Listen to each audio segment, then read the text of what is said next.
Good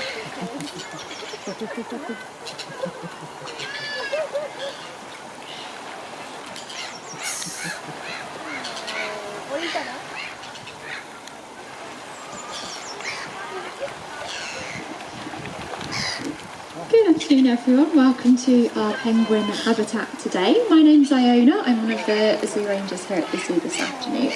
As you probably worked out, I'm here to do the penguin talk, so I'll be telling you a bit more information about our lovely penguins. As you've also probably noticed, it's also the penguins' lunchtime as well.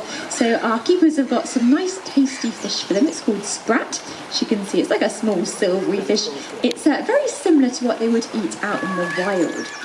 Now the first thing I'm going to tell you about is where they live in the wild. It's a bit of a weird one for penguins because often people imagine that they come from very cold places, and indeed some of them do. So a few types of penguin come from Antarctica where it's really, really chilly indeed. However, this doesn't apply to all penguins. There are quite a few different species of them, and some come from slightly warmer places. So Africa is a good example, South Africa, and some also come from South America.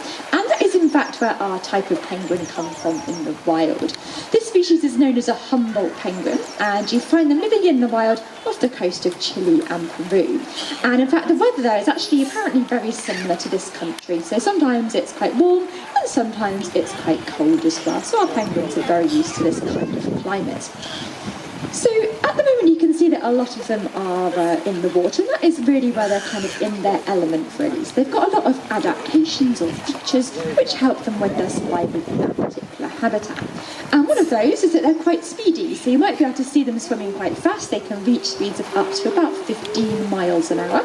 They'll use their wings to propel themselves along, a bit like they're flying but kind of under the water, and then they'll use their feet and their tail to steer them a little bit like a rudder on a boat might do. They also are very agile as well, so something you might also see them doing at the moment is turning very quickly in different directions. That's particularly useful when they're chasing after fish that might be swimming off all different directions. They've got their tail that helps with that as well, so they can turn really, really fast kind of in a very small area, and that allows them to catch lots and lots of fish. They have to be able to grab it as well though, so they use their beaks for that. So our penguins will be doing that with the fish the keepers are giving them. Their beaks are really, really special, so they've got lots of serrations all along the edges of their beaks. That's like tiny, tiny little kind of spikes really.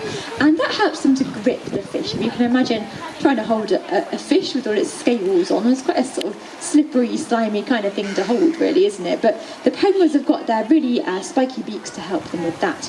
They also have very special mouths as well, so if you do get a chance to see inside their mouths, might be a little bit hard, but you might notice that they also have spiky tongues as well, very unusually. So they've got lots of lingual papillae all over their tongues, they're just like little kind of bumpy bits, and that again helps them with their extra grip when they're catching their fish. You might notice them turning the fish head first to swallow it too, and they have a very good reason for that. Some of the fish they eat is a bit spiky. If they put it tail first, it might get stuck in their throats a bit. So they do it head first to allow it to go down nice and easily.